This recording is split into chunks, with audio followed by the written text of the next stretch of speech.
인간이 에덴을 알기 훨씬 전 어떤 타락이나 심판의 징후가 있기 전에는 오직 빛과 목적과 영광만이 존재했다.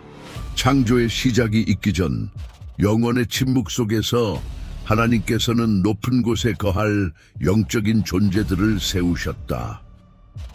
천사들은 하늘의 사역자로서 지극히 높으신 분의 뜻을 수행하는 종으로 창조되었으며 단순한 구경꾼이 아니라 하나님의 영광이 드러나는 데 동참하는 존재였다.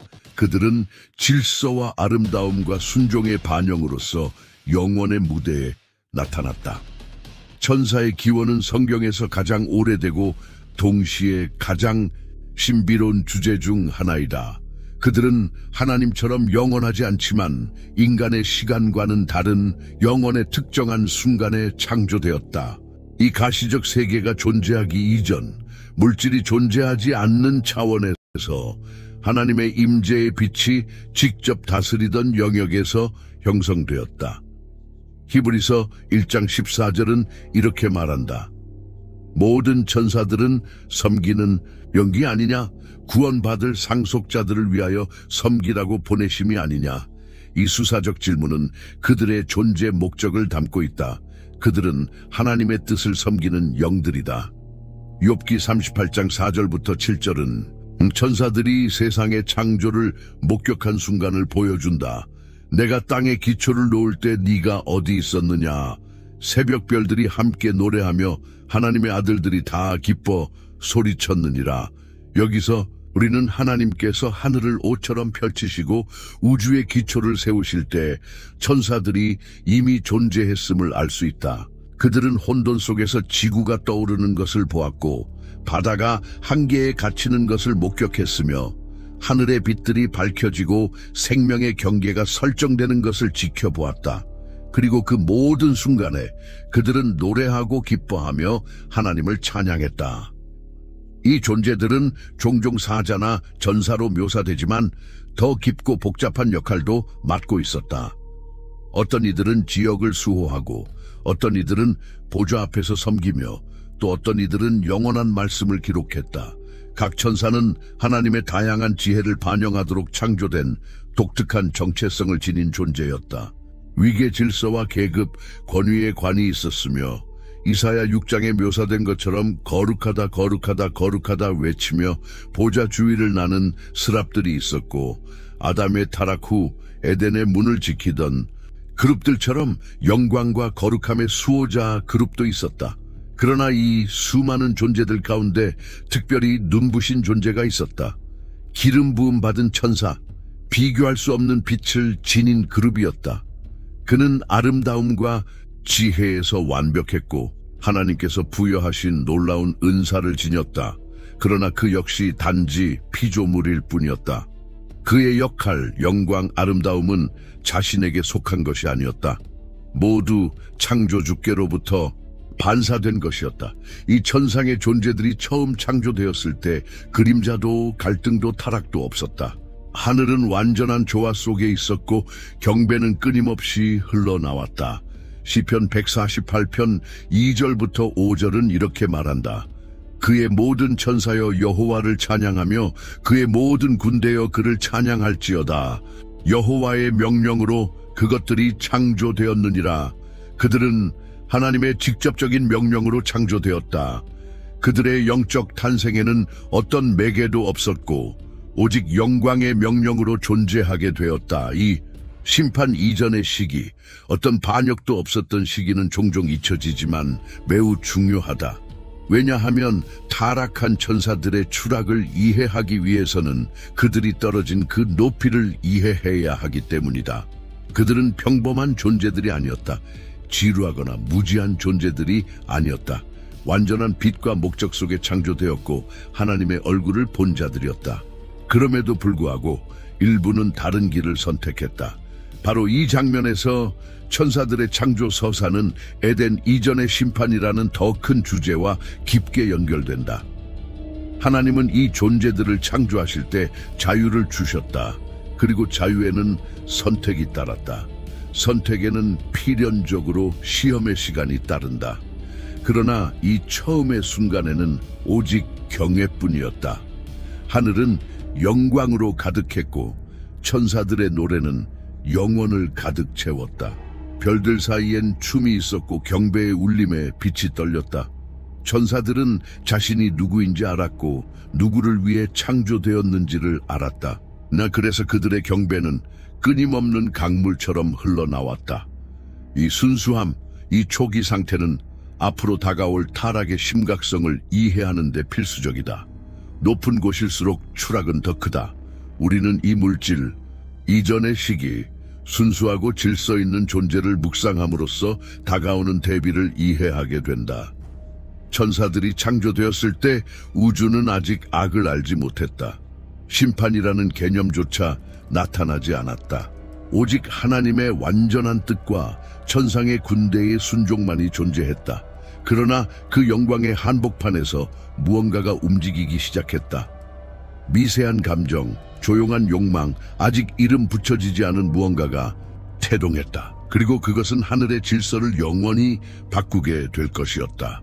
새벽별들이 여전히 노래하고 지구의 기초가 여전히 놓여지고 있을 때 가장 위대한 천사 중 하나의 마음속에서 야망이 자라나기 시작했다.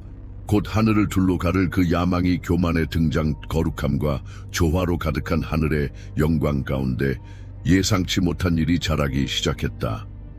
소리도 그림자도 눈에 띄는 금도 아닌 하나의 생각이었다. 미묘하고 내면적이며 조용한 움직임이었다.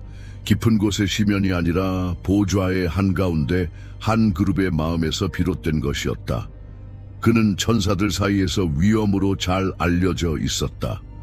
그의 존재는 지혜를 방출했고 그의 외모는 희귀한 아름다움을 반영했으며 그의 역할은 높여졌다. 하나님께서 특별한 영광으로 창조하신 이 천사는 예배의 산 위에 세워졌으며 에스겔 28장 14절에 따르면 기름 부음 받은 덮는 그룹으로 불렸다. 그의 옷은 홍보석, 환곡, 금강석, 황수정, 얼룩만호, 벽옥 등 보석으로 장식되어 있었고 창조된 그날부터 그의 모든 길은 완전했다. 그러나 바로 그 완전함 가운데서 교만이 태어났다. 인간의 죄와는 달리 결핍에서 비롯된 것이 아니라 풍요에서 태어난 교만이었다. 특히 루시퍼의 타락은 부족에서 시작된 것이 아니라 아름다움, 권세, 친밀함의 과잉에서 비롯된 것이었다. 그는 보좌의 변두리에 있던 것이 아니라 그 앞에 서 있었다. 그러나 그것조차도 충분하지 않았다. 에스겔 28장 17절은 이렇게 말한다. 내 마음이 내 아름다움으로 말미암아 교만하였으며 내 영화로 인하여 내 지혜를 더럽혔도다. 이것이 하늘을 뒤흔들 심각한 갈등의 뿌리이다. 자신을 높이려는 마음, 하나님의 영광을 반영하는 대신 그것을 소유하려는 마음, 보좌를 섬기기보다는 그 위에 앉고자 하는 마음, 그 욕망은 형태를 띠고 목소리를 가지게 되었다. 이사야 14장 12절부터 14절은 그의 의도를 기록한다. 내가 하늘에 올라 하나님의 별들 위에 나의 보좌를 높이리라. 지극히 높으신 이와 같아지리라. 여기서 루시퍼는 그의 야망을 드러낸다. 그는 단지 주목받기를 원하지 않았다. 그는 경배받기를 원했다. 하나님의 영광의 통로가 되기를 원한 것이 아니라 그 자체가 되기를 원했다. 이전의 복종은 이제 반역으로 바뀌었다. 그러나 이 교만의 시작은 단번에 터진 것이 아니었다. 그것은 하나의 과정이었다. 부패는 곧바로 폭발하지 않았고 서서히 부풀어 올랐다. 하나의 생각으로 시작되어 의지가 되었고 마침내 드러난 의도로 나타났다. 그 천사는 자신을 바라보기 시작했다. 자신의 아름다움과 영향력, 지위를 주시했다. 그러면서 그의 경배는 방향을 틀었다. 창조주께 향해 있던 마음이 조용히 자기 자신을 향해 돌아섰다. 이 지점에서 영적 우주는 최초의 균열을 맞이하게 된다. 루시퍼는 더 이상 빛의 사역자가 아니었다. 그는 이제 자신을 드러내는 존재가 되었다. 아직 공개적인 반역은 하지 않았지만 그의 마음은 이미 다른 길로 향하고 있었다. 한때 순종으로 뛰던 심장은 이제 상승을 갈망하고 있었다. 이 타락은 시간 속에서 벌어진 것이 아니라 영혼의 차원에서 일어난 일이었다. 그래서 그 영향력 또한 영원한 것이다. 아이러니는 참으로 깊다. 가장 아름답고 영광에 가장 가까운 천사가 가장 먼저 떨어졌다. 외부의 압력도 유혹도 아닌 오직 교만 때문이다. 타락한 천사들의 심판은 칼날에서 시작된 것이 아니라 비교에서 시작되었다.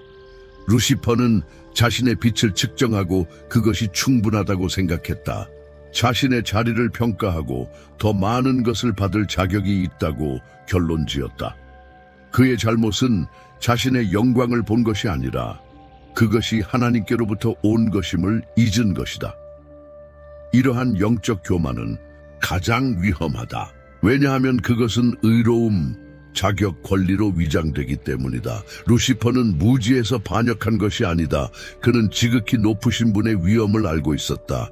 그럼에도 불구하고 하나님과 같아지고자 했다. 더 다른 신으로 대체하려는 것이 아니라 자신이 경배의 중심이 되고자 했다. 루시퍼의 오류는 단지 반사해야 할 것을 소유하려 한 데에 있다. 이러한 범죄는 너무 깊어 시간이 그것을 측정할 수 없다. 성경은 그가 창조된 때와 타락한 순간 사이에 며칠이 있었는지 기록하지 않는다. 왜냐하면 이 드라마는 시간의 차원이 아닌 하나님만이 완전히 아시는 영역에서 일어났기 때문이다. 그러나 우리가 아는 것은 이 욕망이 뿌리 내린 순간 타락은 피할 수 없게 되었다는 것이다. 그 교만은 루시퍼의 마음에만 머물지 않았다. 그는 자신의 생각을 퍼뜨리기 시작했다. 자아의 씨앗이 다른 천사들 안에서 자라기 시작했다. 그는 위협이 아니라 매혹을 사용했다. 그의 빛은 매력적이었고 그의 지혜는 유혹적이었다. 그는 자율, 새로운 천상의 질서를 이야기했다. 이렇게 불만의 독이 경배만을 알던 이들 사이에서 퍼지기 시작했다. 이 조용한 영향력은 이후 벌어질 반역의 기원이 되었다. 그러나 아직 전쟁은 없었다. 아직 충돌은 없었다. 단지 보이지 않는 영역에서 커져가는 긴장만이 있었다. 하늘은 여전히 그 궤도를 따라 움직이고 있었지만 뭔가가 어긋나기 시작했다. 영적인 불균형이 형성되었고 하늘 군대 안에서 분열의 첫 징후들이 나타나기 시작했다. 루시퍼의 타락 이야기는 단지 한 천사에 대한 것이 아니다. 그것은 하나님의 당신에 맞서 일어난 최초의 나에 대한 이야기다. 자아가 독립적인 존재로 태어난 순간, 자신만의 진리를 주장한 순간, 거룩한 복종만 있던 곳에 개인적 주권이 들어왔다. 그것이 바로 끝의 시작이었다. 하지만 하나님은 놀라지 않으셨다. 말씀조차 되기 전에 생각을 아시는 주님께서는 루시퍼의 내면의 움직임을 보셨다. 허영심이 형성되는 것을 보셨고 빛이 자신에게로 굽기 시작하는 것도 보셨다. 그럼에도 즉시 개입하지 않으셨다. 왜냐하면 심판은 선택이 온전히 이루어졌을 때에만 공의롭기 때문이다. 하나님은 그 의도가 성장하고 야망이 형성되도록 허락하셨고 때가 되었을 때 그 심판은 의심의 여지 없이 드러나게 되었다. 그리하여 순수한 조화만 있던 하늘은 영적 긴장의 무대가 되었다. 영광을 수호하도록 창조된 자가 이제 그것을 더럽히려 하고 있었다. 불의 돌들 사이를 걷던 그는 이제 반역을 심을 밭을 준비하고 있었다. 보이지 않는 깊은 곳에서 교만의 소리는 이미 먼 천둥처럼 울리고 있었다. 그러나 그는 아직 혼자가 아니었다. 다른 이들도 듣기 시작했다. 다른 이들도 믿기 시작했다. 다른 이들도 의심하기 시작했다. 그리고 가장 높은 성도들의 찬송만이 울려 퍼지던 그곳에서 이제는 하나의 조용한 질문이 맴돌기 시작했다. 섬김 외에 다른 길이 존재할 수 있을까? 반역 하나의 생각으로 시작된 것이 욕망이 되었고 단순한 욕망은 교리가 되었다. 그리고 거짓이 체계를 이루자 그것은 혁명이 되었다. 이처럼 하늘의 역사상 가장 비극적인 순간이 일어났다. 하늘을 가른 반역, 루시퍼의 마음속에 불타오른 교만은 이제 더 이상 비밀이 아니었다. 이제 그것은 연설이 되었다. 그는 천사들 사이에서 목소리가 되었고 하늘 군대 안에서 영향력이 되었다. 그 내면의 야망은 이제 추종자들을 얻고 있었다. 그는 혼자 일어선 것이 아니었다. 교묘하고 서두르지 않으며 주의 깊은 귀에 씨앗을 뿌렸다. 그는 자유를 약속했다. 더 큰 영광, 덜 엄격한 하늘의 구조, 천사들이 더 많은 자율성과 선택권, 그리고 스스로의 빛을 갖게 될 미래를 이야기했다. 그는 하늘을 파괴하겠다고 말하지 않았다. 오히려 하늘을 개혁하고자 한다고 말했다. 이것이 영적 반역의 깊은 신비이다. 그것은 드러난 악으로 나타나지 않는다. 그것은 더 큰 선의 약속으로 시작된다. 루시퍼는 하나님을 향해 소리친 것이 아니었다. 그는 대안을 암시했다. 그리고 서서히 그를 경탄하던 자들 사이에서 입지를 넓혀갔다. 힘으로가 아니라 영향력으로. 그리고 그 영향력이 섬기는 자들 사이에서 퍼지기 시작할 때 체계는 흔들리기 시작했다. 성경은 하늘 군대의 3분의 1이 그와 함께 끌려갔다고 밝힌다. 요한계시록 12장 4절은 이렇게 말한다. 그 꼬리가 하늘의 별 3분의 1을 끌어다가 땅에 던지더라. 이 상징적 언어는 문자적 무게를 지닌다. 3분의 1의 천사들이 빛에서 벗어난 자를 따르기로 선택한 것이다. 섬기고 노래하며 보호하고 찬양하도록 창조된 존재들 중 3분의 1이 이제는 새로운 목적에 매혹되었다. 그들은 강제로 끌려간 것이 아니었다. 그들은 설득당했다. 이 점은 모든 것을 바꾼다. 강요가 아니라 동맹이 있었던 것이다. 루시퍼는 단순한 반역의 지도자가 아니라 새로운 영적 제안의 수장이 되었다. 그리고 그 순간부터 하늘은 더 이상 하나가 아니었다. 한때 하모니를 이루던 군대가 이제는 분열되었다. 노래는 더 이상 일치하지 않았다. 조화가 있던 자리에 이제는 침묵이 있었고 질서가 있던 곳에는 혼란이 생겼다. 이 영적 분열은 하늘의 어느 외진 구석에서 벌어진 일이 아니었다.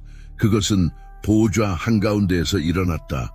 경배가 흐르던 복도에서 모든 것을 보시는 분의 임재 앞에서 하나님은 막지 않으셨다. 섣불리 개입하지 않으셨다. 왜냐하면 심판 이전에는 분리가 있기 때문이다. 판결 이전에는 시험이 있어야 한다. 하나님은 반역이 형태를 갖추도록 분열이 명확히 드러나도록 허용하셨다. 앞으로 누군가가 심판의 공의에 대해 의문을 제기하지 않도록 말이다. 그리고 이 지점에서 반역은 되돌릴 수 없는 현실이 된다. 루시퍼의 마음은 이제 하나님께서 창조하신 하늘을 더 이상 원하지 않는다. 그는 자신의 형상에 맞는 하늘을 원한다. 자신이 중심이 되는 왕국, 자신의 말이 최종적인 보좌. 그를 따르는 자들 또한 이제는 빛을 섬기지 않는다. 그들은 정의되지 않은 어떤 새로운 것에 약속을 따른다.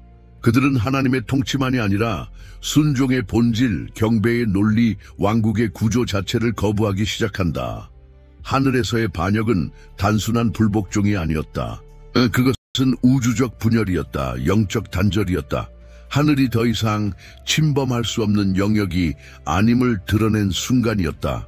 완전함이 손상되었고 거룩함이 도전받았다. 무기로가 아니라 사상으로, 파괴로가 아니라 일탈로, 인간의 죄의 뿌리는 그곳에서 태어났다. 땅이 아니라 하늘에서. 그리고 이 사실이 모든 것을 바꾼다. 그때 하나님은 지켜보신다. 의심이 아니라 확고한 위치에서. 악이 더 이상 숨겨질 수 없는 정확한 시점을 기다리신다. 의도가 행동으로 변할 때 심판은 피할 수 없게 된다. 그리고 바로 그 지점에서 영적 반역은 하나님의 관용의 한계를 넘어선다. 이 반역은 즉각적인 쿠데타가 아니었다는 것을 이해하는 것이 중요하다. 그것은 허영심으로 인해 자라났고 동조로 인해 굳어졌으며 분열로 인해 드러난 점진적인 전환이었다. 그리고 그 결과 하늘은 전쟁터가 되었다. 물리적인 의미에서 아직은 아니지만 영적으로는 더 이상 일치가 없었다. 이제 모든 의지가 보좌로부터 흐르는 하나의 뜻이 아니었다. 두 개의 뜻이 충돌하고 있었다. 하나님의 뜻과 루시퍼의 뜻, 이 분열은 악이 의식적인 선택으로 도입되었음을 의미한다.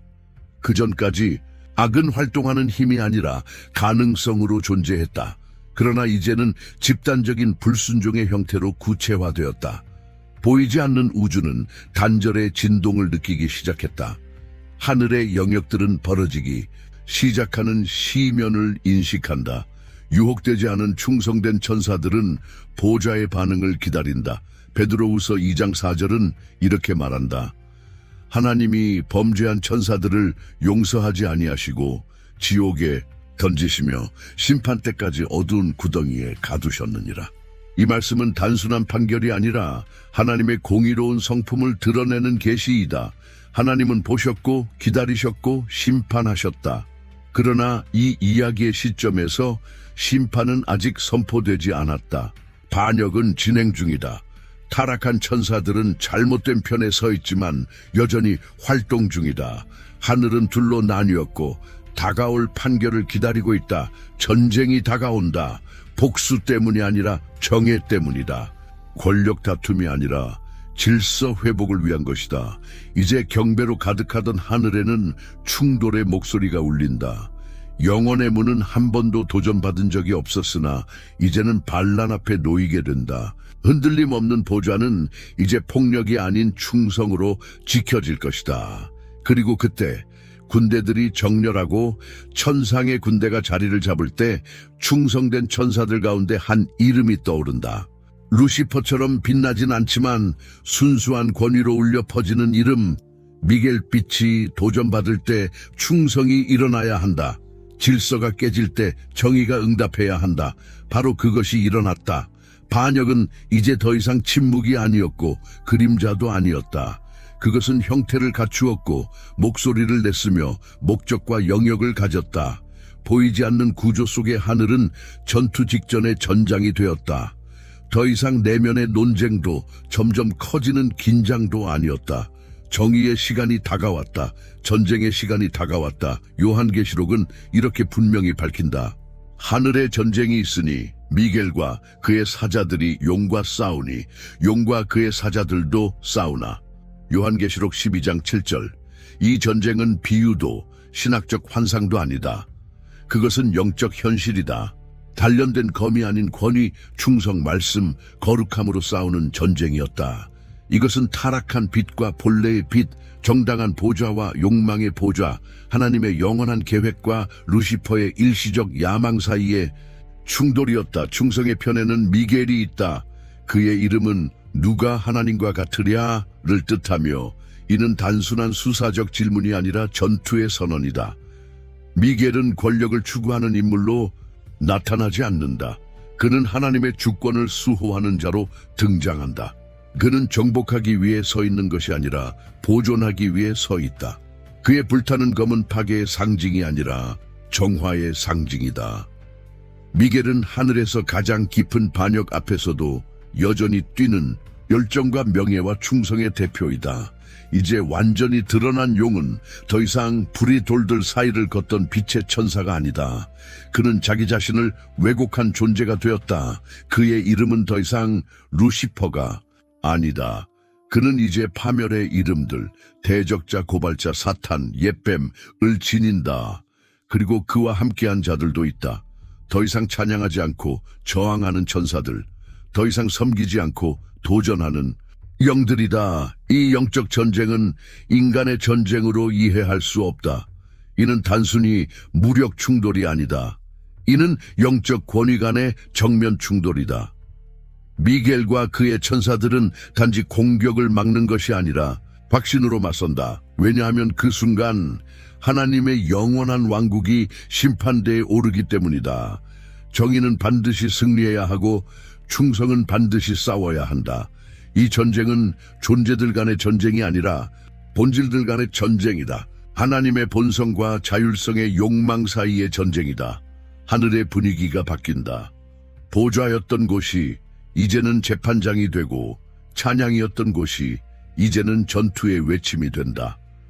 영적 공간들은 충돌의 영역이 되고 한때 일치를 외치던 천상의 지역은 이제 진리를 위한 전쟁의 소리로 들끓는다. 미겔이 휘두르는 검은 거룩함으로 빛난다. 그리고 그의 힘은 그 자신에게서 나오는 것이 아니라 그를 천상의 군대의 대장으로 세우신 분에게서 나오는 것이다. 예언은 보이지 않는 곳에서 성취된다. 이 전쟁은 오랜 시간 지속되지 않는다. 그것은 빠르고 정밀하며 결정적이다. 용은 이기지 못한다. 요한계시록 12장 8절은 이렇게 말한다. 그들이 이기지 못하여 다시는 하늘에서 그들의 자리를 얻지 못하니라. 말씀은 명확하다. 승리는 단순히 반역의 계획에 대한 것이 아니라 그들의 존재 자리에 대한 것이다. 그들은 단지 패배한 것이 아니다. 쫓겨난 것이다. 이 행동은 깊은 의미를 지닌다. 이제 정결해진 하늘은 오류를 몰아낸다. 타락한 천사들은 패배자로서가 아니라 더 이상 그 차원에 속하지 않는 침입자로서 쫓겨난다. 반역은 높은 곳에서 뽑혀져 낮은 곳으로 던져진다. 교만은 떨어지고 오만은 무너진다. 그리고 이 전쟁은 영적이지만 그 결과는 영원하다. 하늘은 다시 예전처럼 되지 않는다. 상처받았지만 또한 회복되었다.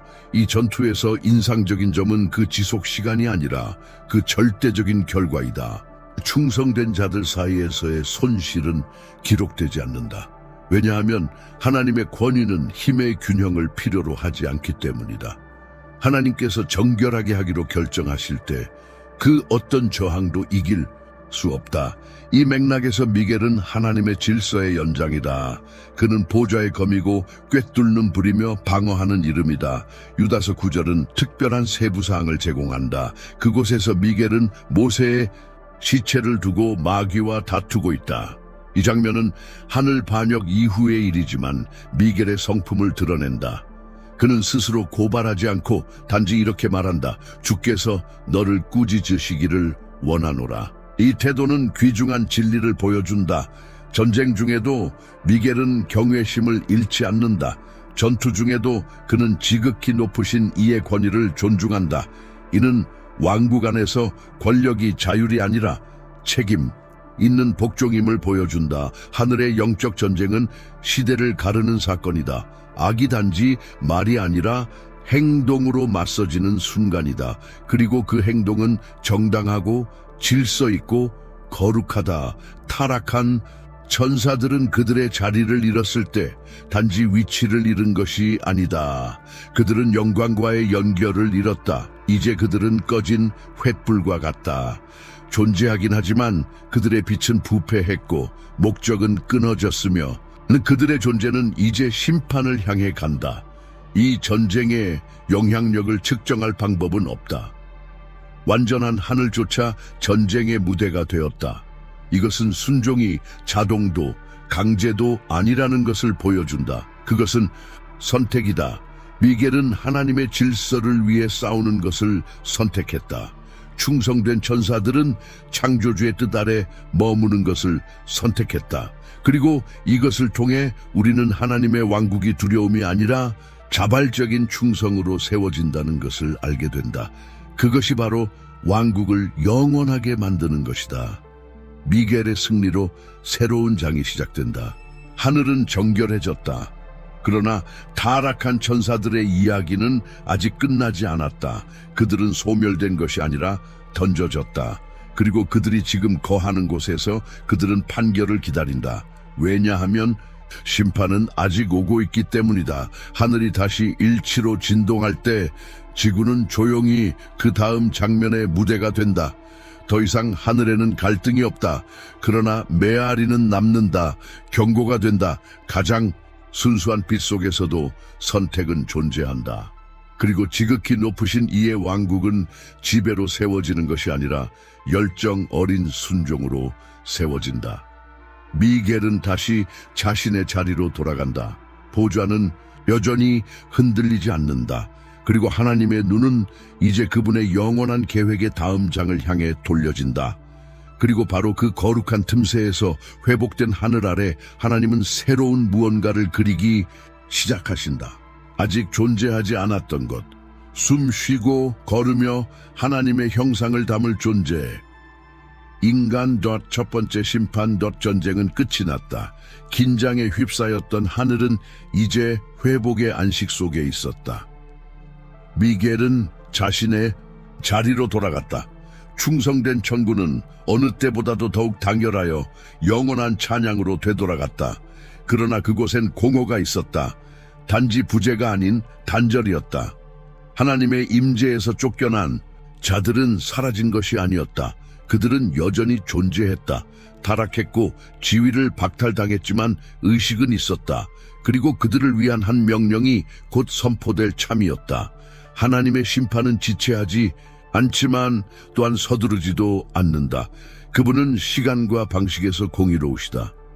그러므로 그렇게 큰 반역 앞에서도 타락한 천사들에 대한 심판은 단지 형벌이 아니라 하나님의 공의를 영원히 확증하는 선포로 세워졌다. 반역은 응답을 요구했다. 그리고 그 응답은 폭발이 아니라 판결의 형태로 나타날 것이다. 빛 속에서 창조되었음에도 어둠을 택한 자들의 운명을 봉인할 판결이었다. 성경은 이 천사들의 운명을 분명히 밝힌다. 자기 지위를 지키지 아니하고 자기 처소를 떠난 천사들을 큰 날의 심판까지 영원한 결박으로 흑암에 가두셨으며. 유다서 6절. 하나님의 심판은 단순한 추방이 아니었다. 그것은 구속이었다. 감금이었다. 눈에 보이는 철창으로 측정되는 감옥이 아닌 영원한 인으로 봉인된 감옥. 그들은 어둠의 깊은 구렁텅이에 던져졌다. 멸망당한 것이 아니라 억제된 것이다. 이 구역들은 전통적으로 타르타로스로 불리며 인간의 눈이나 허락받지 않은 영적 존재들에게는 접근할 수 없는 곳이다. 이는 물리적 시간의 바깥에 존재하는 영역으로 하나님께서 친히 정하신 경계는 영적 존재들조차 넘을 수 없다. 베드로후서 2장 4절은 말한다. 하나님이 범죄한 천사들을 용서하지 아니하시고 지옥에 던지시며 심판 때까지 어두운 구덩이에 가두셨느니라. 여기서 사용된 지옥이라는 단어는 원어 헬라어로 타르타로스이다. 오직 이런 존재들을 억제하기 위해 창조된 영적 세계의 특정하고 깊은 장소를 의미한다. 이 감옥은 상징적인 것이 아니다. 실제다. 그리고 그것은 우리에게 하나님의 성품에 대해 본질적인 무언가를 드러낸다. 하나님은 악을 무시하지 않으시며 또한 맹목적인 분노로 행동하지 않으신다. 하나님은 정확하게 심판하신다. 하나님은 분리하시고 격리하시며 왕국의 균형을 보존하신다. 그리고 그렇게 하심으로써 하나님의 공의는 이상이 아니라 창조 전 영역에서 실현되는 실제임을 확증하신다. 타락한 천사들에 대한 심판은 인간의 최후 심판과는 다르다. 그들은 하나님의 형상대로 창조된 존재가 아니었으며 구속의 약속도 받지 못했다. 천사들에게 복음은 없다. 그들을 위해 십자가는 존재하지 않는다. 그들의 타락은 무지로 인한 것이 아니라 완전한 계시 속에서의 선택이었다. 그들은 영광을 보았고 임재 가운데 거했으며 하나님의 음성을 들었다. 그럼에도 불구하고 반역을 선택했다. 이로 인해 그들의 죄책은 회피할 수 없다. 변호도 항변도 항소도 없다. 오직 정죄뿐이다. 그들이 구렁텅이에 던져졌을 때 인이 찍혔다. 그들은 아직 다가올 심판을 위해 예비된 상태이지만 영적으로는 이미 선고된 상태다. 이는 그들의 완전한 멸망이 아직 오지 않았음을 뜻한다. 그러나 그들의 정죄는 이미 확정되었다. 그들은 판결의 그림자 아래 살아간다. 그들의 형벌은 다시 논의되지 않음을 아는 채로 숨쉰다. 그들은 자신들의 선택의 포로다. 그들은 날이 아닌 영혼을 체감하며 시간을 느낀다. 이 타락한 천사들은 다양한 방식으로 나뉘어 활동한다.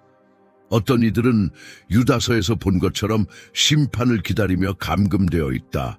다른 이들은 하나님의 허락 아래 여전히 땅에서 활동하며 에베소서 6장 12절에 따르면 정사와 권세와 이 어두움의 세상 주관자들, 하늘에 있는 악의 영들로 활동하고 있다. 그들은 심판에서 도망친 것이 아니라 하나님의 주권적 계획 속에서 이미 정죄된 존재로 역할을 수행하는 것이다. 억류된 자들의 감금은 하나님의 권위에 대한 끊임없는 상기이다. 이 영적 구렁텅이들은 도전한 자들의 운명을 이미 봉인한 영적 법정과도 같다. 그리고 이 지점에서 우리는 성경적 내러티브의 균형을 이해하게 된다. 하늘은 잊지 않는다. 보좌는 무시하지 않는다. 반역은 벌받지 않고 지나가지 않는다. 하나님은 눈을 감지 않으신다. 하나님은 인을 치시고 예비하시며 정죄하신다. 이 진리는 우리가 자주 무시하는 영적 차원을 드러낸다. 우리는 세상이 창조되기 전부터 억류되어 있는 존재들과 함께 사는 우주 속에 존재하고 있다. 그들은 불의 돌들 사이를 걸었고 창조의 빛을 보았으며 모든 것의 시작에서 찬양했던 존재들이다. 그리고 지금 그들은 어둠 속에 갇혀 최후 심판의 때를 기다리며 고통스러운 의식 속에서 침묵하고 있다. 하나님의 공의는 이 맥락에서 화려함으로 드러나는 것이 아니라 질서로 드러난다. 하나님은 통치를 위해 파괴할 필요가 없으셨다. 억제만으로 충분했다. 이것은 왕국을 다스리는 권세의 본질을 보여준다. 무력이 아니라 절대적 권위. 하나님은 외치지 않으신다. 그분은 인을 치신다. 강조할 필요도 없다. 그분은 선포하신다. 그리고 하나님이 선포하실 때 천사들조차 떤다. 이 심판에서 또한 되돌릴 수 없는 한 영적 원리가 확립된다. 거룩함은 보호받는다. 하늘은 침범당할 수 있으나 결코 지배당할 수 없다.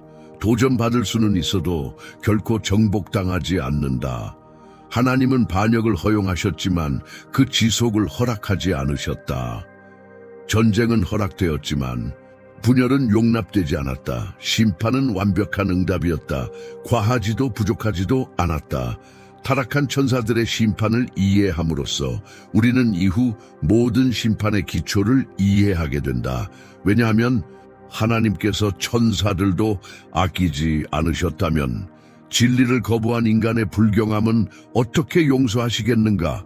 사도 바울은 로마서 11장 22절에서 이렇게 말한다.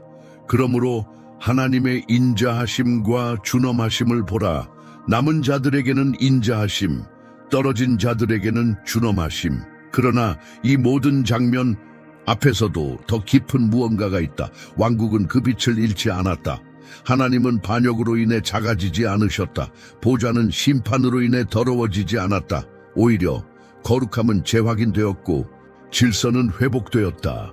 정결하게 된 하늘은 다음 움직임을 준비하고 있다.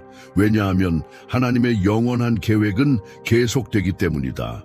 갈등의 흔적이 남은 왕국이지만 그것은 온전한 구속을 향해 나아간다. 타락한 천사들이 보이지 않는 깊은 곳에 감금되어 있는 동안 영원에서 세상의 창조 사이의 그 틈에서 하나님은 다시 한번 눈을 돌리신다. 새로운 창조를 향해서 단지 하나님의 영광을 반영하는 것이 아니라 그분의 형상까지 담게 될 존재, 영적 전쟁이 벌어진 이 우주 속에 태어날 존재, 선택이 필요한 존재, 순종이 필요한 존재, 믿음이 필요한 존재, 그리고 마침내 타락한 자들을 봉인한 사슬의 메아리 속에서 하나님은 인간을 형성하기 시작하신다. 상처 입은 우주 속 인간의 창조. 계속하기 전에 이 콘텐츠가 당신의 삶의 축복이 되었다면 좋아요를 누르고 댓글을 남겨주시고 주변에 공유해주세요. 채널 구독도 잊지 마세요. 그리고 이 채널에 후원하고 싶으시다면 감사 버튼을 눌러 원하시는 금액으로 후원해주세요. 또는 멤버십에 가입하셔도 좋습니다. 여러분의 후원이 저희에게 큰 힘이 되며 더 깊이 있는 연구와 콘텐츠 개선을 통해 여러분의 삶에 더 큰 은혜를 전할 수 있게 됩니다. 계속해서 우주는 이미 첫 번째 거대한 영적 충돌을 목격한 바 있다. 하늘은 미겔의 검에 의해 정결케 되었고 반역한 천사들은 이제 분리되었으며 일부는 영원한 어둠 속에 갇히고 다른 이들은 미래의 심판 아래 여전히 활동하고 있다. 왕국은 다시 질서를 되찾았지만 영혼의 구조는 이제 보이지 않는 상처를 지니고 있다. 악은 존재하게 되었고 반역은 확정된 사실이 되었으며 분열은 우주에 흔적을 남겼다. 절대적인 순수함의 맥락이 아닌 이미 하늘의 충돌로 흔들린 우주 속에서 하나님은 새로운 무언가를 창조하시기로 결정하신다. 자신의 형상을 따라. 단순히 타락한 자들이 남긴 공간을 채우기 위해서가 아니라 자신의 영원한 계획의 더 깊은 차원을 드러내기 위해서였다. 하나님은 사람을 만드셨다. 천사들처럼 순수한 영이 아니라 몸과 혼과 영으로 된 존재로 흙과 숨결, 물질과 영광, 시간적이면서도 영원한 존재, 보이는 것과 보이지 않는 것 사이를 걷는 존재. 인간의 창조는 즉흥적인 일이 아니었다. 그것은 신중하고 의도적인 행위였으며 완전히 의식적인 결정이었다. 창세기 2장 7절은 이렇게 선언한다. 여호와 하나님이 흙으로 사람을 지으시고 생기를 그 코에 불어넣으시니 사람이 생명이 되니라. 하나님은 다른 창조 때처럼 말씀만 하신 것이 아니다. 하나님은 만지셨다, 빚으셨다, 숨을 불어넣으셨다, 자신의 일부를 주셨다. 인간은 단지 하나님에 의해 만들어진 존재가 아니라 하나님과 함께 만들어진 존재다. 그러나 이 인간은 이미 악을 알고 있는 우주 속에서 창조되었다. 뱀, 사탄의 상징이자 도구는 이미 존재하고 있었다. 요한계시록 12장 9절은 뱀을 이렇게 분명히 밝힌다. 옛뱀, 마귀라고도 하고 사탄이라고도 하며 온 천하를 꿰는 자. 아담이 에덴 동산에 놓이기도 전에 악은 이미 숨어 있었다. 아무리 아름답고 완전한 에덴일지라도 그 이전의 우주적 충돌로부터 고립된 곳은 아니었다. 이것은 창조에 대한 시각을 바꾼다. 하나님은 인간을 중립적인 환경에서 창조하신 것이 아니다. 결정을 내려야 하는 장에서 창조하신 것이다. 인간의 자유의지는 사치가 아니라 이미 움직이고 있는 영적 상황 속에서 반드시 필요한 것이었다. 인간은 빛과 어둠이 이미 충돌하고 있는 우주 속에서 태어났다. 그의 사명은 명확했다.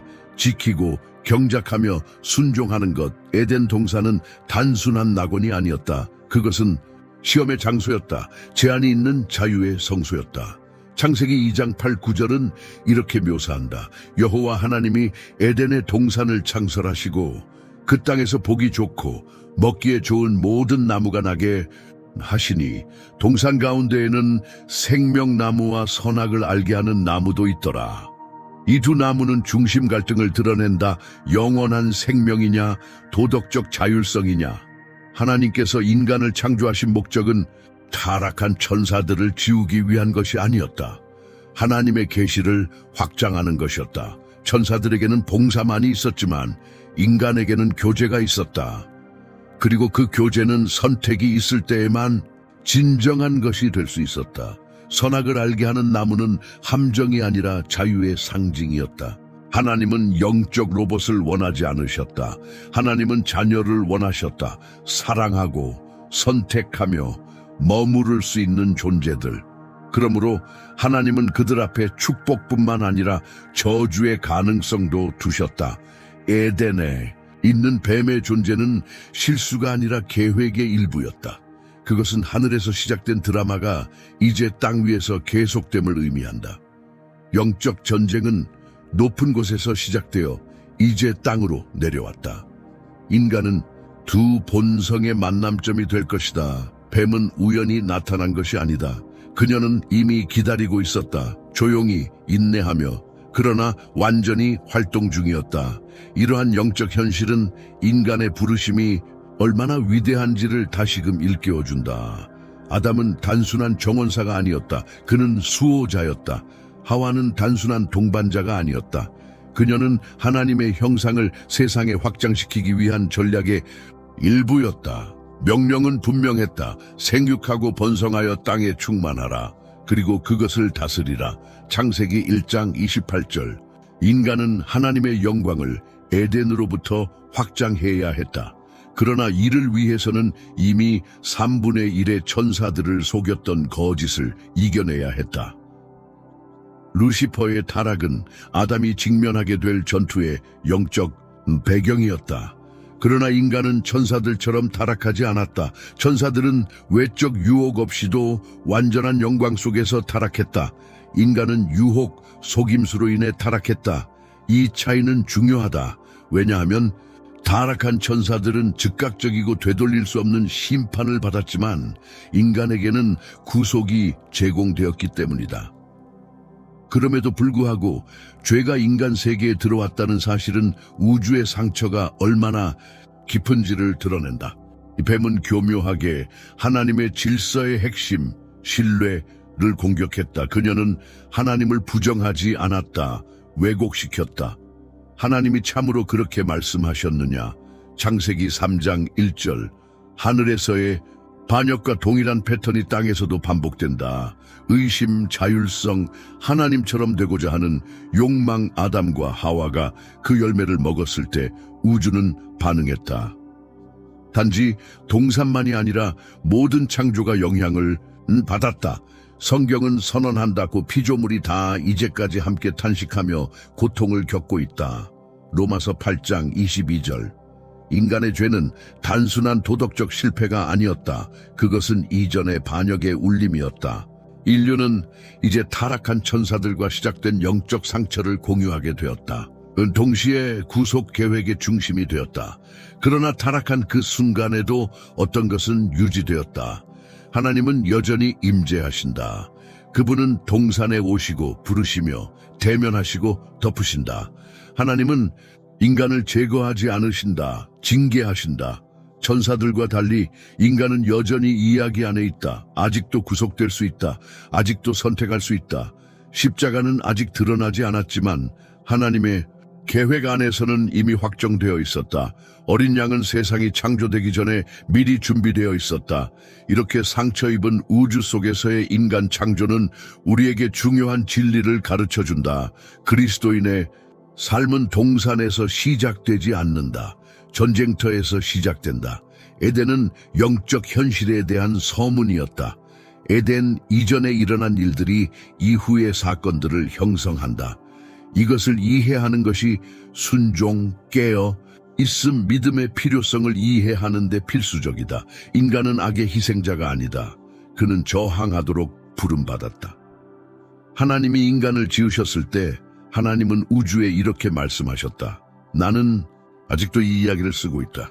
천사들은 타락했지만 승리하지는 못했다. 뱀은 말하지만 다스리지는 못한다. 타락은 일어났지만 계획은 계속된다. 그리고 그 계획 속에서 인간은 단지 흙이 아니다. 그는 약속이다. 그러나 그 약속은 시험될 것이다. 이제 막 창조된 이 땅은 곧 새로운 판결의 무대가 될 것이다. 왜냐하면 하늘에 맞서 일어난 자가 이제 땅 위를 걷고 있기 때문이다. 심판의 시간은 아직 미뤄졌을 뿐 다시 다가오고 있다. 인간은 쓰러졌지만 일어설 것이다. 그러나 천사들은 그들에 대한 심판의 날을 기다리고 있다. 우리가 천사들을 심판할 날점 에덴의 메아리와 하늘의 속삭임 사이에 조용하고 깊으며 자주 잊혀지는 진리가 있다. 타락한 천사들의 최후 심판은 단지 하나님의 보좌에서만 선포되는 것이 아니다. 그것은 또한 땅에서 구속받은 자들, 부패한 세상에서도 믿음을 지킨 자들, 어린 양의 피로 구속받고 영원 속에 영화롭게 된 자들이 증인이자 심판자로 함께하는 순간이 될 것이다. 그리고 이 진리는 바울이 고린도전서 6장 3절에서 이렇게 분명히 밝힌다. 너희가 천사들을 심판할 것을 알지 못하느냐? 이 선언은 우주적 무게를 지닌다. 하나님의 형상대로 창조되고 반역한 천사들의 심판 이후에 형성된 인간은 이제 하늘의 반역에 대한 최종적 응답의 일부가 된다. 그는 단지 목격자가 아니다. 그는 심판에 참여한다. 하나님의 완전한 정의는 이제 의롭게 된 자들을 재판관의 일부로 포함시킨다. 그리고 그 재판석은 신들이나 권세자들로 구성된 것이 아니라 자녀들로 이루어져 있다. 이 계시는 하나님의 계획에 대한 이해를 확장시킨다. 처음엔 천사보다 작아 보였던 인간, 더 연약하고 더 쉽게 넘어질 것 같았던 인간은 이제 타락한 천사들조차 상상하지 못했던 자리에 올랐다. 하나님의 보좌는 여전히 심판의 중심이지만 그 보좌 주위에는 영화롭게 된 성도들이 권위를 행사하게 될 것이다. 그것은 개인의 판단이 아니라 성령께서 부여하신 분별력으로 그리스도의 마음으로 의로우신 이의 정의로 말미암은 것이다. 이제 우리가 바라보는 것은 단지 심판의 날이 아닙니다. 그것은 하나님의 영원한 기억의 날이 될 것입니다.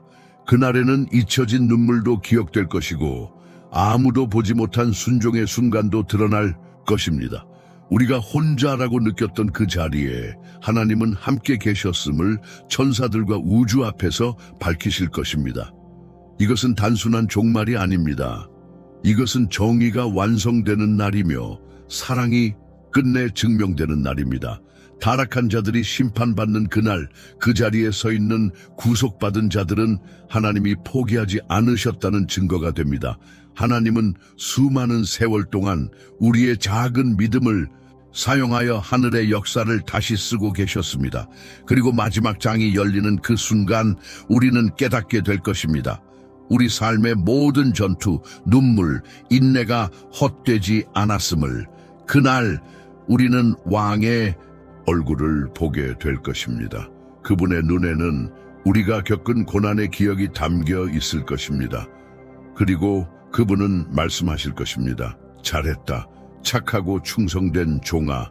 바로 이 약속이 우리가 끝까지 견디게 하는 힘입니다. 심판은 무서움이 아닌 회복의 문입니다. 그 문을 지나 우리는 드디어 영원 속으로 들어갑니다. 그리고 그곳에서 더 이상 어둠은 없을 것입니다.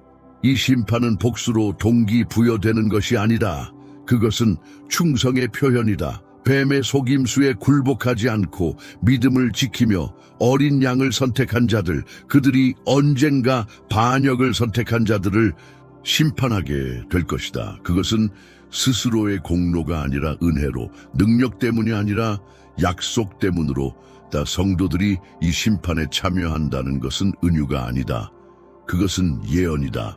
그리고 이 예언은 하나님의 왕국이 항상 모든 것을 회복할 계획을 가졌음을 상기시킨다. 단지 죄인을 벌하는 것이 아니라 충성된 자들을 높이는 것, 구속받은 자들을 천사들의 심판에 참여시키는 것은 단지 반역을 교정하는 것이 아니라 그들의 오만함을 전복시키는 것이다. 복종을 거부하고 지배를 추구했던 타락한 천사들은 이제 섬김을 선택한 자들에게 심판받게 된다. 이러한 영적 반전은 하나님의 왕국의 특징 중 하나이다. 마지막이 첫째가 되고 종이 다스리며 겸손한 자가 높아진다. 세상으로부터 멸시받았던 자들은 이제 그리스도와 함께한 상속자가 된다. 바울은 로마서 8장 17절에서 이렇게 말한다. 자녀이면 또한 상속자 곧 하나님의 상속자요 그리스도와 함께한 상속자니. 이 상속의 권리는 단지 미래의 영광만이 아니라 영원한 심판에 대한 영적 권위도 포함한다. 타락한 천사들의 심판은 그러므로 고립된 장면이 아닐 것이다. 그것은 온전한 회복의 행위가 될 것이다. 왜냐하면 성도들이 앉아 심판하는 그 순간 우주는 충성의 승리를 인정하기 때문이다. 하늘과 땅은 하나님의 영광이 패배하지 않았음을, 반역이 억제되었음을, 계획이 계속되었음을, 은혜가 승리했음을, 그리고 정의가 단순한 명령이 아니라 영원한 증거임을 증언할 것이다. 그러나 그 미래의 장면은 지금부터 시작된다. 죄에 대한 모든 거절, 모든 거룩함의 선택, 모든 겸손의 행위는 구속받은 자들을 그들의 영원한 역할을 위해 준비시키고 있다. 천사들을 심판하는 일은 상이 아니라 결과이다. 그것은 하나님의 영원한 계획의 삶을 드린 자들의 삶의 열매이다. 그리스도와 함께 다스릴 자들은 또한 그분과 함께 심판할 것이다. 이 이해는 우리가 영적 삶을 바라보는 방식을 바꾸어야 한다. 우리는 단지 부패한 세상 속에서 살아남고 있는 것이 아니다. 우리는 다스림을 위해 준비되고 있다. 우리는 정의로 판단할 수 있도록 훈련받고 있다. 우리는 천사들조차 받지 못한 역할을 위해 다듬어지고 있다. 이것이 바로 성도들의 부르심의 위대함을 드러낸다. 그 부르심은 단지 승리를 위한 것이 아니라 상속을 위한 것이다. 우리가 천사들을 심판할 것이라는 것을 알게 될 때 우리는 우리의 삶의 무게에 대해 경고를 받는다. 왜냐하면 심판하는 자는 정의를 알아야 하며 심판에 참여하는 자는 바른 길을 걸어야 하기 때문이다. 하나님은 무분별한 자들과 권세를 나누시지 않는다. 그러므로 그분은 우리를 거룩하게 하신다. 우리를 정결케 하신다. 우리를 훈련하신다. 그리고 이 모든 것은 단지 우리의 구원을 위한 것이 아니라 왕국의 참여를 위한 것이다. 반면 타락한 천사들은 이것을 알고 있다. 그들은 그들의 심판이 확정되었음을 안다. 그들의 날이 얼마 남지 않았음을 안다. 그들에게는 회개가 없었기에 자비도 없다는 것을 안다. 그렇게 높이 있던 그들은 이제 자신들이 멸시했던 자들과 그 잃어버린 보좌를 함께 나누는 모습을 보게 될 것이다. 그리고 추락한 자에게 있어 자신이 버린 것을 다른 이가 소유하게 되는 것을 보는 것보다 더 큰 고통은 없다. 이 심판은 또한 왕국의 종말론적 차원을 드러낸다. 그것은 우리를 시간과 죽음을 넘어 영원히 완전히 확립되는 날로 향하게 한다. 그 날에는 더 이상 의문이 없을 것이다. 더 이상 고발이 없을 것이다. 왜냐하면 고발자는 심판을 받게 될 것이기 때문이다. 그리고 그의 추락은 최종적이 될 것이다. 책들이 펼쳐질 것이다. 이름들이 낭독될 것이다. 그리고 타락한 천사들을 묶는 영원한 사슬은 영원히 봉인될 것이다. 인간의 역할은 영혼 속에서 수동적인 것이 아니다. 그것은 통치적이다. 제사장적이다. 재판관적이다. 십자가는 단지 용서만 한 것이 아니다. 그것은 우리를 높이셨다. 그리스도께서 낮아지셨을 때 우리를 함께 높이셨다. 그리고 이제 하늘에 함께 앉아 우리는 모든 것이 회복될 그 날을 기다린다. 천사들에 대한 정의를 포함하여 바울이 던진 그 질문, 너희가 천사들을 심판할 것을 알지 못하느냐? 는 단순한 호기심이 아니다. 그것은 부르심이다. 성숙을 향한 초대이다. 우리의 싸움이 작지 않다는 것을 상기시킨다. 우리의 영적 사명이 영원하다는 것을, 그리스도 안에서의 우리의 정체성이 우리가 상상하는 것보다 더 크다는 것을, 그리고 우리의 영광스러운 운명이 하나님의 최종 정의의 드러남과 깊이 연결되어 있다는 것을, 이렇게 하여 우주는 주목하고 있다. 천사들은 기다리고 있다. 인들은 찍혀 있다. 보좌의 방은 이미 그곳에 앉을 자들을 알고 있다. 그리고 회복된 하늘은 이렇게 외친다. 선한 일을 시작하신 그분께서 그것을 온전히 이루실 것이다. 우리 안에서뿐 아니라 모든 창조 안에서. 그리고 책들이 펼쳐질 그날, 영적 눈들이 모든 진리를 바라볼 그날, 한 보좌가 있을 것이다. 한 심판이, 한 판결이, 그리고 그 자리에 의로움으로 옷 입은 구속받은 자들이 있을 것이다. 그들은 언젠가 별들 사이에서 빛났지만 왕에 맞서 일어나기를 택했던 자들을 마주하게 될 것이다. 그리고 그때 외침도 없이 요란함도 없이 판결이 선포될 것이다. 복수로가 아니라 정의로. 그러나 아직 그것이 끝은 아닐 것이다. 왜냐하면 더 큰 판결이 다가오고 있기 때문이다. 그것은 단지 천사들만이 아닌 모든 반역의 체계를 향한 심판이다. 상징이 아닌 영원한 실제로 준비된 불의 호수.